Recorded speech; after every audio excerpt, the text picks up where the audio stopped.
Le damos la bienvenida a Carlos Raimundi, ex diputado, ex embajador argentino ante la Organización de Estados Americanos.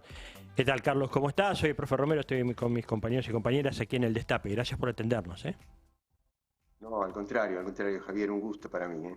Bueno, todavía un poco conmocionados por lo que está pasando en las últimas horas. Eh, esta- este ataque de Irán hacia Israel en represalia por el ataque previo de Israel a, a la embajada de Irán, donde asesinan a varios miembros del ejército iraní en el medio de la escalada del conflicto entre Israel y Palestina. Bueno, ¿cómo estás viendo ese conflicto, Carlos? Ya, este es un problema muy complicado, ¿no? Que lamentablemente ha ido escalando a través de los años y donde la principal potencia responsable de todo esto, que es los Estados Unidos, que tienen que sostener un nivel de consumo de energía extremadamente elevado, si lo comparamos con su población,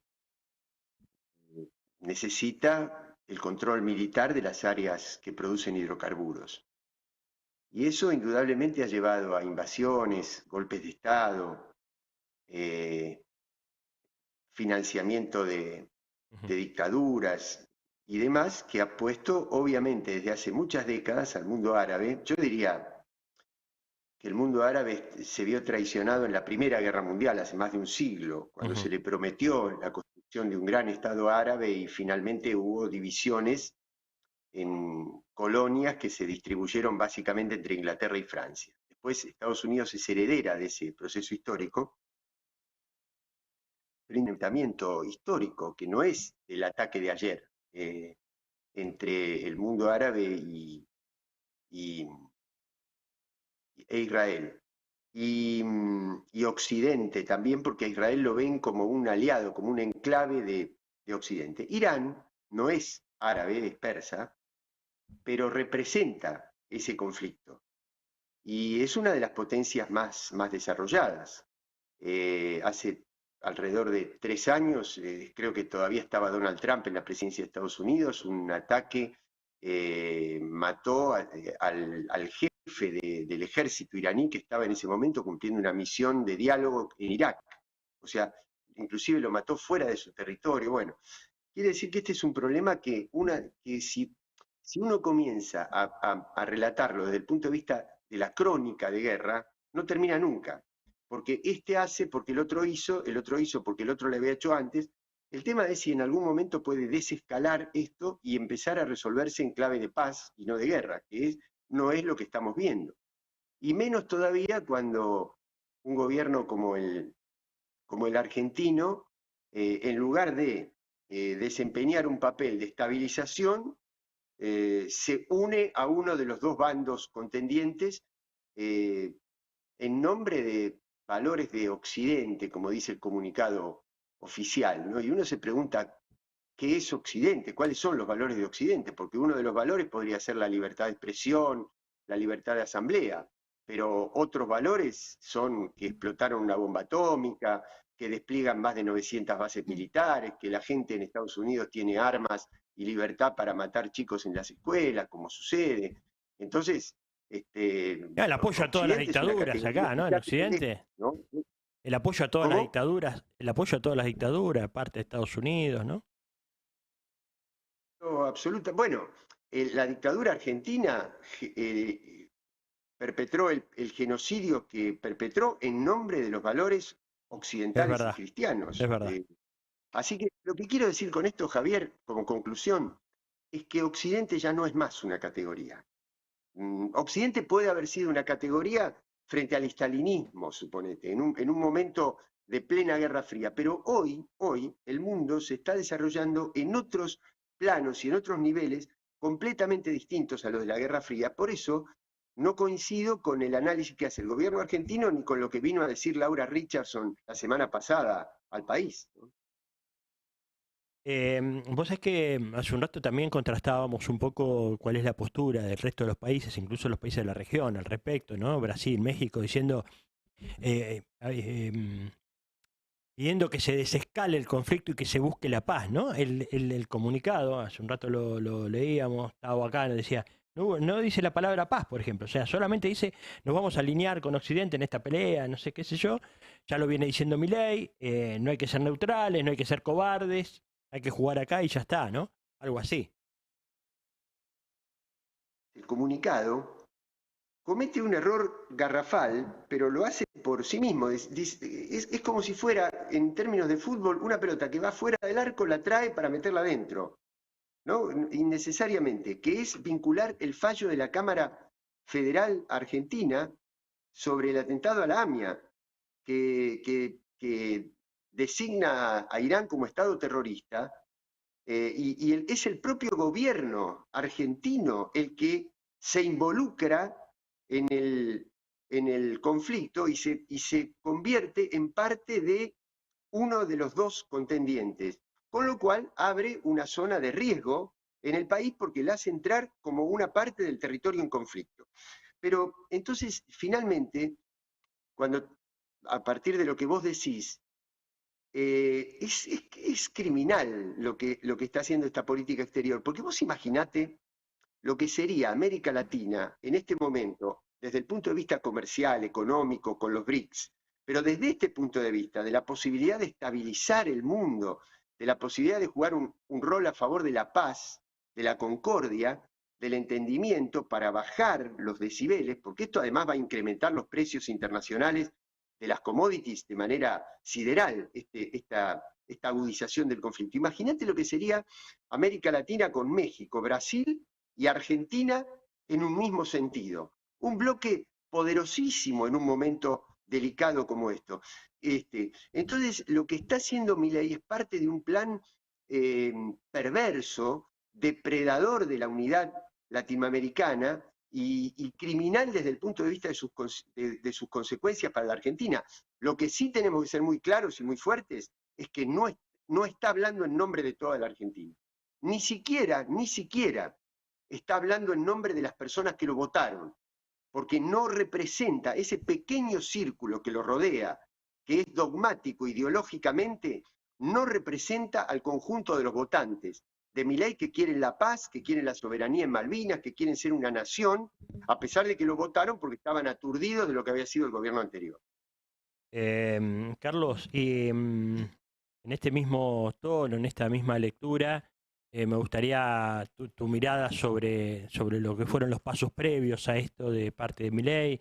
Me refiero sobre todo a la visita del presidente de la Nación a Tierra del Fuego, a visitar a la generala Richardson, ¿no?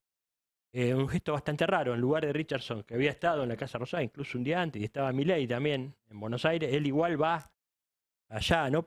Da la sensación de que fue una sobreactuación. No sé qué mirada tenés vos sobre la postura que tiene Argentina en general con respecto al tema de Estados Unidos e Israel. Además de una sobreactuación, una locura, ¿no? Una psicosis, porque primero, Milei se disfraza de militar, se arrastra Es 3.000 verdad. kilómetros para ir a ver, él siendo presidente de una nación, ¿no? Si verdaderamente él se asignara ese rol. Y va a ver a la jefa de uno de los 11 comandos que tienen los Estados Unidos en el mundo. Este no es el más importante. Imagínate que es más importante el comando en el Indo-Pacífico con Taiwán, el comando europeo en la OTAN, en la guerra en Ucrania, y este comando en Medio Oriente. Pero bueno, no importa. Y va. Vos decís El que es una jefe de una funcionaria de segunda nación, línea o tercera línea, eso decís. pero además es castrense, ni siquiera es una funcionaria política. Es decir, si hubiera ido un jefe militar argentino, vos decís, hay una actitud de paridad, de dignidad nacional, pero va el presidente de la nación a reunirse con una funcionaria que ni siquiera es de primer nivel del rango castrense de los Estados Unidos, no del rango militar, Claro, no del rango claro. político. Está bien. Bueno, quiere decir que es una actitud de colonia, pero además es psicótica, porque Milei declaró textual que pensar en conjunto una base militar en Ushuaia con los Estados Unidos era el acto más soberano que había efectuado la Argentina en 40 años para recuperar las Malvinas.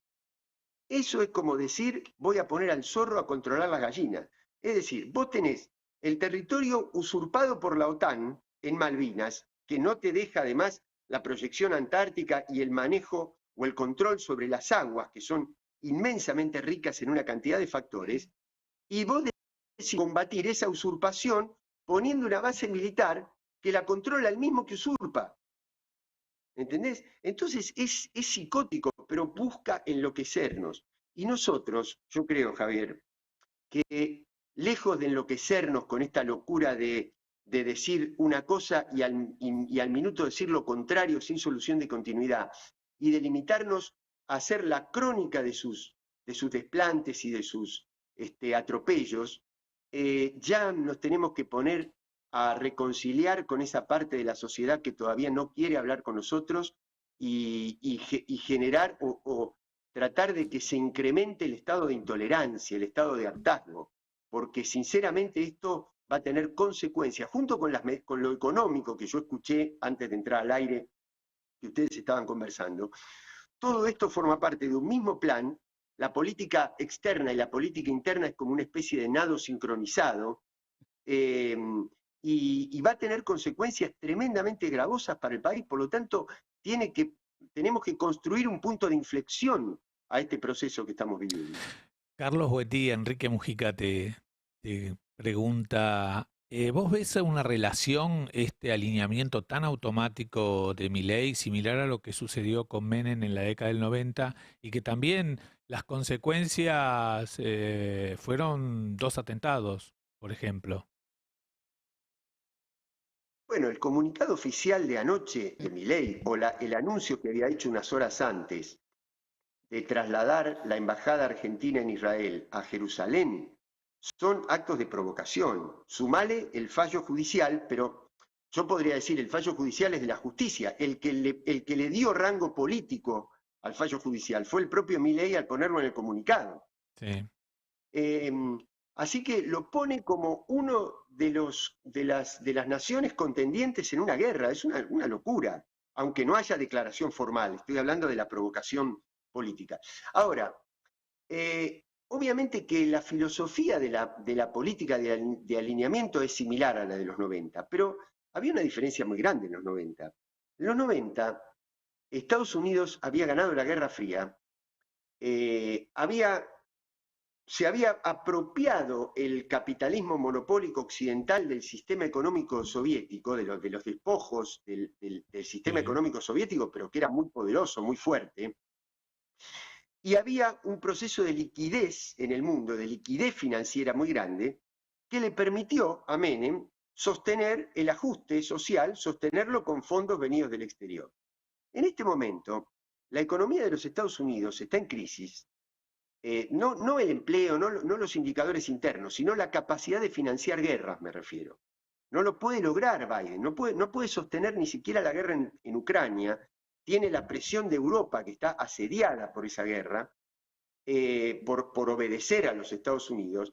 Le aparece este conflicto en Medio Oriente, tiene el otro problema en el Indo-Pacífico con Taiwán, y no tiene dinero para Milei. Por lo tanto, este alineamiento, además de que es más procaz todavía, porque además es empalagoso, es grotesco, él se subordina al Estado de Israel, que está condenado por la comunidad mundial por hacer un genocidio en Gaza, y él, sin esa decadencia moral, y se alía con la decadencia política y económica de los Estados Unidos, en lugar de alinearse a los BRICS, que es lo que está en ascenso. Por lo tanto, hay una misma filosofía que en los 90, pero un contexto que hace que esa misma filosofía en este momento, así como ya fracasó en los 90, no trajo resultados, sino que trajo la entrega del país, el desmantelamiento del Estado, hoy está en condiciones muchísimo más adversas. Por lo tanto, las consecuencias van a ser infinitamente más gravosas. Carlos, ¿cuál puede ser el costo de involucrarnos en este conflicto para la Argentina? No, es muy difícil responder eso, Javier. Esperemos que sea el menor posible, pero no sabemos. No sabemos, porque además Argentina es muy vulnerable. Y si no cuenta ni siquiera con una relación cercana con los vecinos, con Brasil, en lugar de constituir un bloque latinoamericano, erigirse en una estructura de poder autónoma, con voz internacional, con planteos de paz, se involucra en la guerra. ¿Cuáles pueden ser las consecuencias? Esperemos que no sean graves, Esperemos que pero ninguna. yo no te lo podría asegurar. Pero no es porque yo quiera alimentar el terror, lejos de mí, al contrario, yo soy un pacifista absoluto, quiero que el conflicto desescale, creo que eso hubiera sido la actitud más inteligente.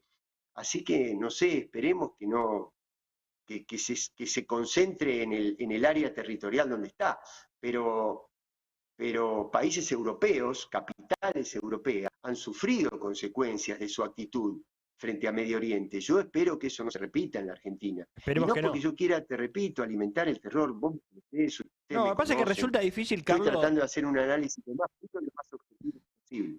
resulta difícil, ¿viste? Porque uno, cuando hay una situación así, dice, bueno, tal vez se equivoca el gobernante, toma una decisión apresurada, entonces uno le pediría reflexión. eh, pero, ¿viste? Pedirle reflexión a mí me parece como algo, decís, ¿para qué voy a hacer eso si no lo va a hacer? O sea, no tiene en su cabeza escuchar a otro, No, por eso, reflexionar y a partir de eso, no sé, no lo veo, ¿viste? Parece no, difícil. pero hay un problema.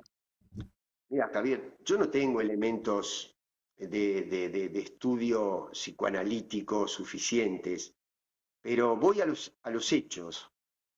Una persona que no puede entablar una relación interpersonal, una persona que está siempre con el gesto adusto, que te genera tensión y que en los hechos, primero, no reconoce la diferencia, no reconoce al diferente, porque si lo reconoce diferente, inmediatamente lo agrede.